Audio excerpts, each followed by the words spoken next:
We get our first look at new offensive coordinator Josh Grizzard Saturday night. That and more on today's episode of Locked On Bucs.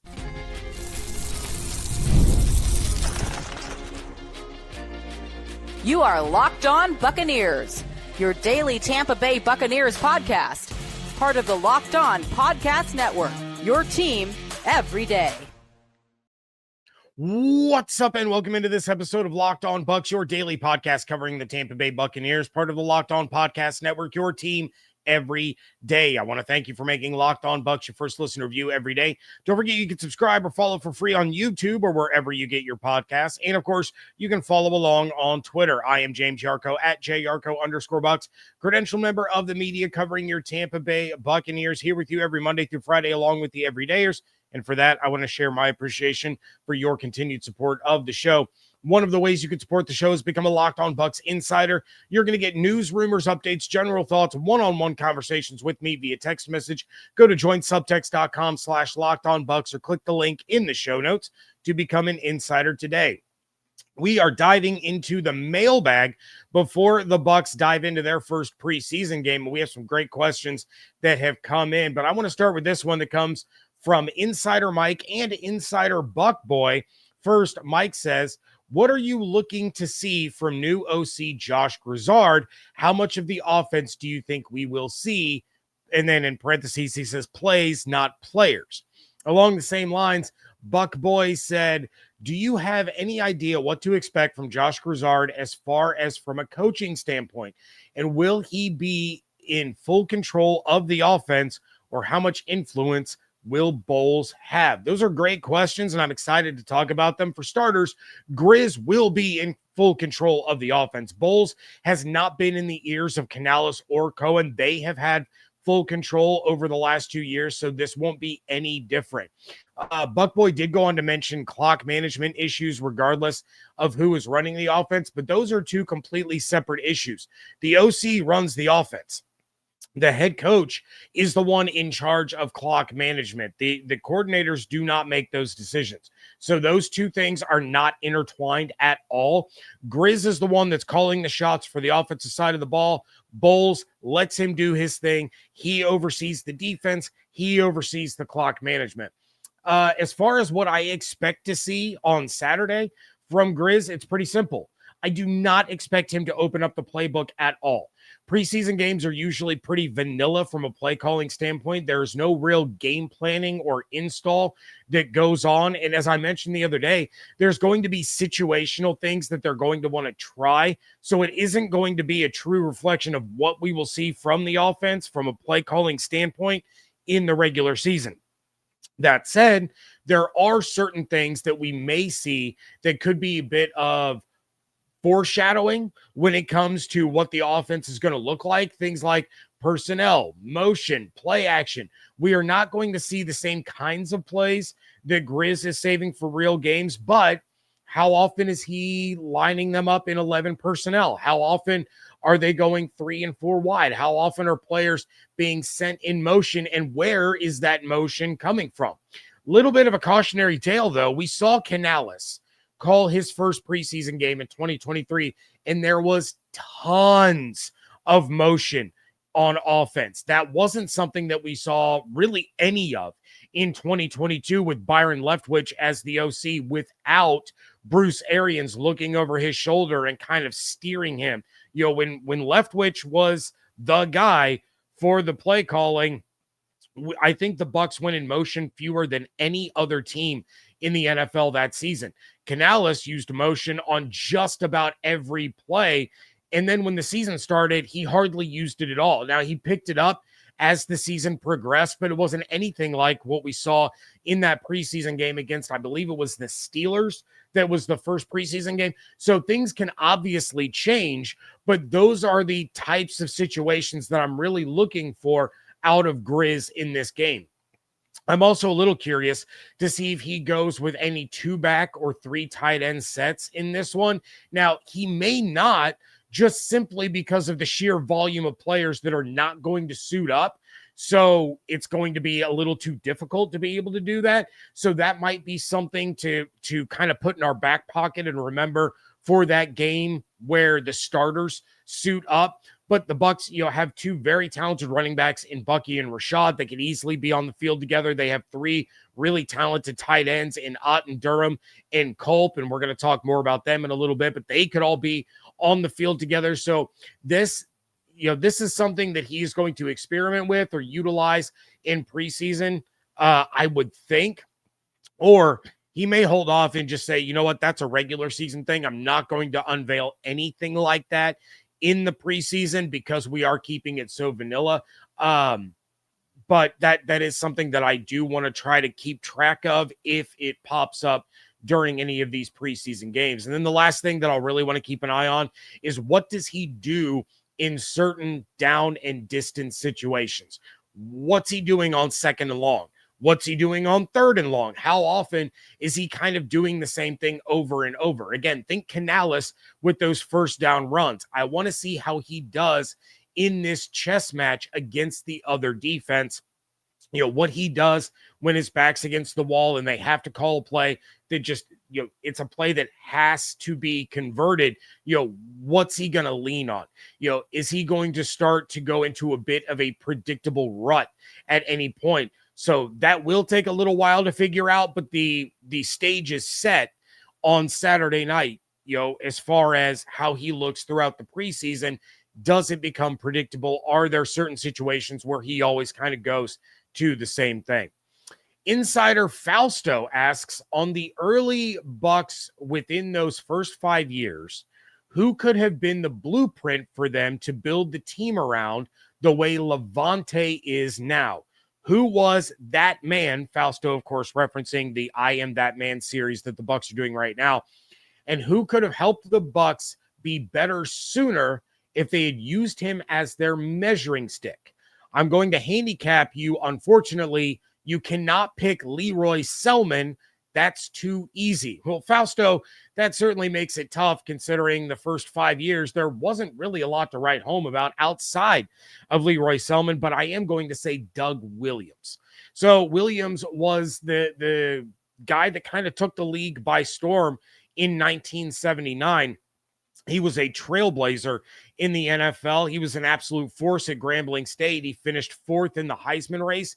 But the Bucs were the only team to work him out before the 1978 draft. He was the first black quarterback to ever be drafted in the first round of an NFL draft. And think about it. Before Williams, the Bucs had 2 wins in 2 years. With Williams under center, they went to the playoffs 3 times in 5 seasons, including that 1979 NFC Championship. But despite how talented he was, how he carried himself, the kind of leader that he was in the locker room and on the sideline and on the field, Hugh Culverhouse, as he always did, had to go and screw it all up. So when Williams was in his rookie contract, he was the lowest paid starting quarterback in the NFL, and he was actually making less than 12 different second-string quarterbacks. He didn't complain. He didn't cry. He showed up for work and let his play do the talking. So when it came time to get a deal done, Williams asked for $600,000 a year. Culverhouse offered $400,000 a year, and he wouldn't budge off of that $400,000 by a single cent. As a result, Williams held out in 1983. The Bucs went 2-14 without him, and then they proceeded to not make the playoffs again until 1997. Some people called it the curse of Doug Williams. So who knows what would have happened if the Bucs had a GM like Jason Licht or an owner like the Glazer family back, during that contract dispute. Because Williams did become a Super Bowl winning quarterback. He was a Super Bowl MVP, but I think he would have been the type of player and person that the Bucs would have looked to build their franchise around the way they do with Levante David in terms of who they are bringing into the building as a player and as a person. I think Doug Williams would have fit the bill absolutely perfectly. Diving into the tight end position a little bit, that is coming up next on today's episode of Locked On Bucs, part of the Locked On Podcast Network, your team every day. Wish managing your money felt easier? With Monarch Money, it can. Whether you're growing your savings or planning a big purchase, Monarch puts you in the driver's seat. It's like having your own personal CFO, giving you full visibility and control over your finances. Monarch Money is more than just a budgeting app. It's a complete financial command center. You can track all your accounts, all your investments, all of your spending, all in one place. So in addition to managing your money, you're actually building wealth. No more bouncing between multiple apps. You just use Monarch to check your finances, track your spending, plan your long-term goals. It's all there, all in one spot. Take control of your finances with Monarch Money. Use code LOCKEDONNFL at monarchmoney.com for 50% off your first year. That's monarchmoney.com, code LOCKEDONNFL for half off your first year. This episode is presented by Yahoo Fantasy. It's the best time of the year. NFL kickoff is almost here, and that means fantasy football season is back in full swing. This year, Yahoo Fantasy is turning things up with a fantasy football experience like never before. This year, I am playing on Yahoo Fantasy, and you should too, whether you're a first-timer or a veteran making your millionth league. To celebrate 28 years of fantasy football greatness, Yahoo Fantasy is dropping 28 big new features over 28 days throughout August. To kick it off, they just dropped Yahoo Fantasy Guillotine Leagues, a killer new way to play fantasy football on Yahoo, where the lowest scoring team gets eliminated each week until there's one team left standing. With the season around the corner, now's the time to get your league together and give this new mode a try. But if you're more into the classics, you can still play in head-to-head private leagues or join a public league. Stay tuned for more killer announcements and start playing Yahoo Fantasy Football now at yahoofantasy.com/LockedOnNFL. Thank you again for making Locked On Bucs your first listen review every day. For your second listen, check out Locked On Bets. Betting experts Lee Sterling and Kevin Rogers have daily MLB locks and can't miss football futures. Find Locked On Bets on YouTube or wherever you get your podcasts. Evan T. on Twitter at Surf Renegade asks, if Devin Culp balls out this season, do you think the Bucs would let Cade Otton walk next offseason? And in your opinion, are you leaning towards Reddick returning next season or leaving if he balls out? With Walker's unfortunate injury, Light may be more inclined to re-sign him. All right, let's start with the tight ends on this one. I'm going to say, as of right now, no, I do not think that the Bucs let Cade just walk in the offseason, no matter how well Devin Culp does. Culp is going to be around for at least 2 more years after this anyway, on a very, very team-friendly deal as a 7th-round pick or a 6th-round pick. I can't remember now. He was their last pick of the 2024 draft. But if the Bucs want Otton to return, then there's no reason to think that they wouldn't, try to keep him. They are going to make an offer to try and get him to return to the team next year. Now, that doesn't mean that he's going to take it. That's a completely different conversation. If Culp balls out, then Otton may be seeing his snap count and his opportunities shrink more by the week. And if you remember a few weeks back, I mentioned that we do need those snap counts for Cade Otton to go down if he's going to be able to last in the league, but he may start to get frustrated with usage. So for a guy whose production is in line with players like Cole Kmet, Pat Freiermuth, and Dalton Schultz, Otton is in line for a pretty solid payday. Spot Track as of now is already saying that his average annual value is being estimated at $11.5 million per year when he hits free agency. That would make him the 12th highest paid tight end in the league. So the other part of this is whether or not the Bucs can afford to bring him back. We've already talked about their cap situation, the number of players that need to be brought back. You have a lot of guys in a contract year, headlined by, of course, Mike Evans. So the Bucs may not be able to offer him the amount of money that he can get on the open market. So he's going to go listen to other offers, and then he'll have to decide, is he going to leave for more money, or is he going to take what the Bucs feel that they can afford, a la Chris Godwin. He turned down more money from the Patriots and the Steelers because he wanted to remain with the Buccaneers. So that leads me to your other question. If Reddick balls out, Would you rather spend the money on Reddick or on Cade Otton? So I think the Bucs have every intention of trying to get Reddick to return if he has a good year. Licht has a history of bringing guys in on one-year prove-it deals, and if they succeed, he rewards them. So if Reddick does what we all hope that he does, then there's no question in my mind that they do try to bring him back. Again, you're going to have a similar issue. Can the Bucs offer him enough to make him not want to see what other teams are willing to give and then keep him here for a couple more years? Or is he going to hear the Bucs offer and then say, you know what? Okay, that seems possible.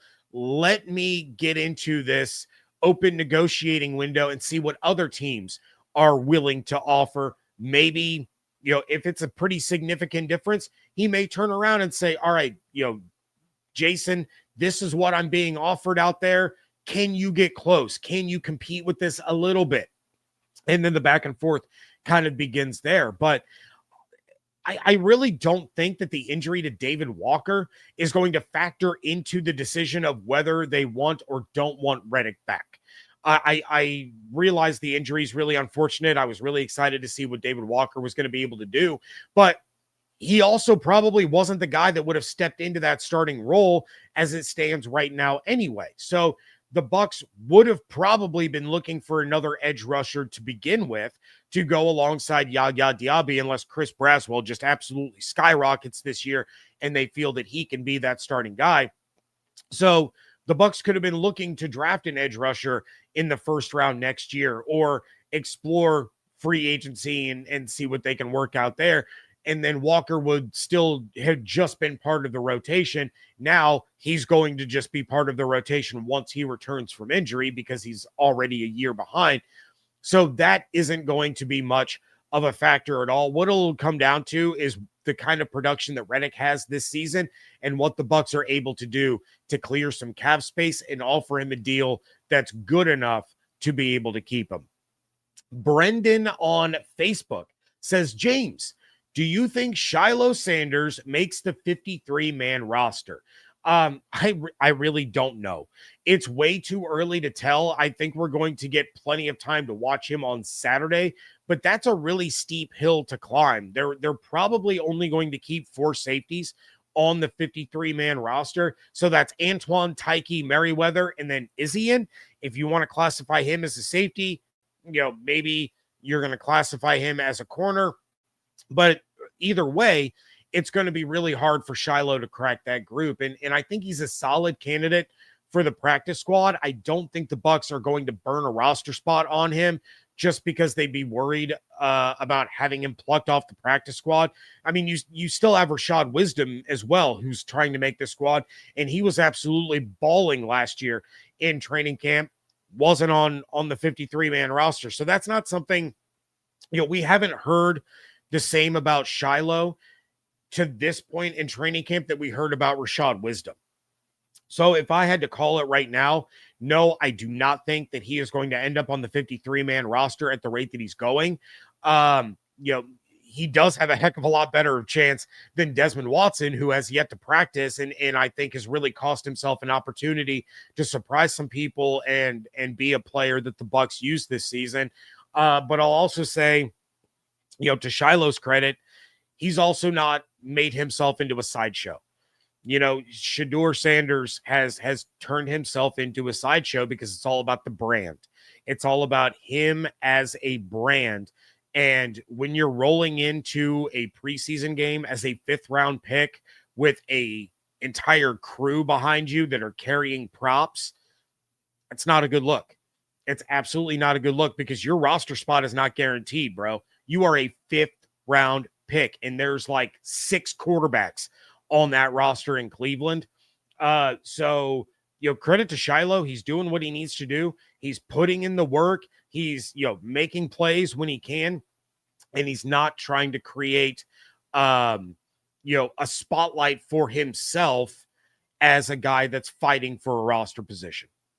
Could a dynasty be in the range of outcomes? That is coming up next on today's episode of Locked On Bucs. Time to fuel up and turn it up with 5-Hour Energy Transfusion. It brings the bold grape, ginger, and lime flavor of your favorite golf drink, minus the alcohol, into a quick, energizing shot. Whether you're sinking birdies or just making memories with friends, this one's a hole-in-one for your energy game. And let's be honest, some days on the course or off of it, you just need that extra boost to stay sharp and energized. One of my favorite things about the golf league that I sometimes participate in is their weekly games and cutting it up with all the guys, as we go from hole to hole. Golf is all about good times with good people and good flavors, of course. The grape ginger lime flavor gives you the best parts of your clubhouse go-to without chasing down the bev cart. If you go to 5hourenergy.com today, that is the number 5hourenergy.com. You can use my promo code LOCKEDONGOLF to receive 20% off your order. The offer is only valid until September 30th on one order and cannot be used with other promotions. The code is not good on subscription orders. Whether you're meeting up with friends or trying to turn 18 holes into 36, get the energizing boost you need to power through. Order transfusion flavored 5-Hour Energy shots today. Wrapping things up here on a mailbag edition of the Locked On Bucs podcast. And we do have another one from Fausto. He sent this one a little while back, and I wanted to make sure that I answered it because, well, I promised him that I would. And Fausto says, if the Bucs were to go on a run like the Chiefs did these past 5 to 7 years and flirt with a three-peat, do you think they would receive the same love and hatred as the Chiefs? Do you think the refs would start favoring us? Would we start having fluky wins? Would the league turn on us? For the purposes of this exercise, Bowles is the head coach the whole time, and Baker is the quarterback the whole time. Fausto, that is a great question for sure. And I'm going to start with the second part of this question, and I might make some people mad, but I don't really think the refs favor the Chiefs as much as people make them out to. I really, truly don't. Now, there's no question that they get a little bit more of the benefit of the doubt than a lot of other teams. But to be fair, so did the Bucs when Tom Brady was here. They got that superstar treatment on more than a few occasions. But, I mean, Joe Burrow had more interceptions overturned and got more first downs from penalties than Patrick Mahomes did over the last couple of years. So I don't think it's quite as bad as some people want to make it out to be. As for the main part of your question, if the Bucs are one of the most dominant teams in the NFL for nearly a decade, they make multiple Super Bowls, they win more of those Super Bowls than they lose, they flirt with a three-peat, then yes, they will absolutely be the most hated team in the league by NFL fans. They'll be the most popular and the most unpopular at the same time.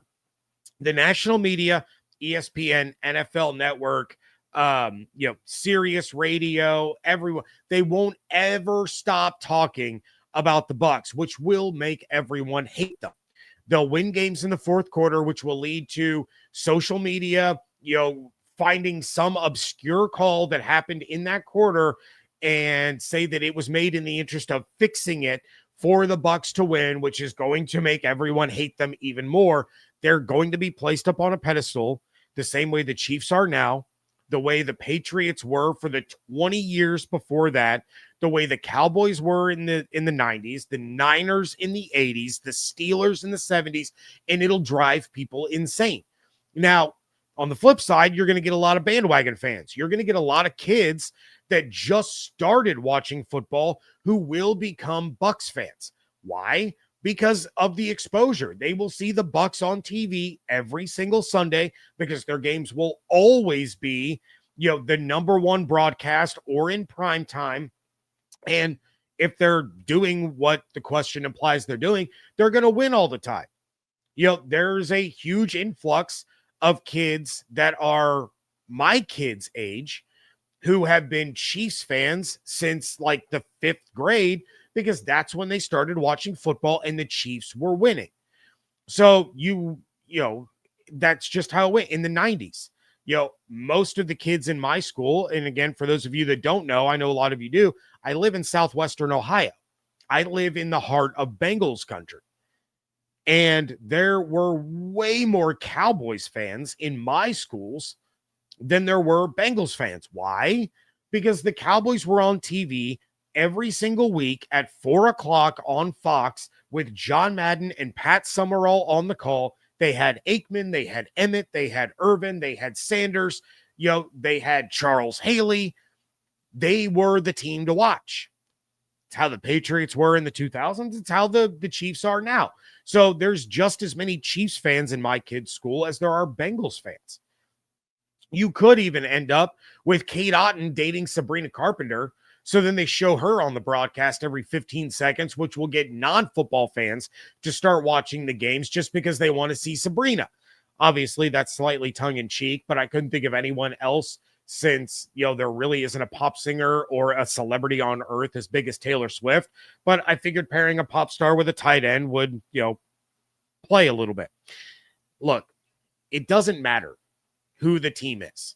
When there is a dynasty brewing and a team starts to play in and win multiple championships in a short amount of time, everybody gets sick of them and wants them to fail as quickly as possible. They want them to crash as quickly as they rose. It's the nature of the beast, and it happens in every sport.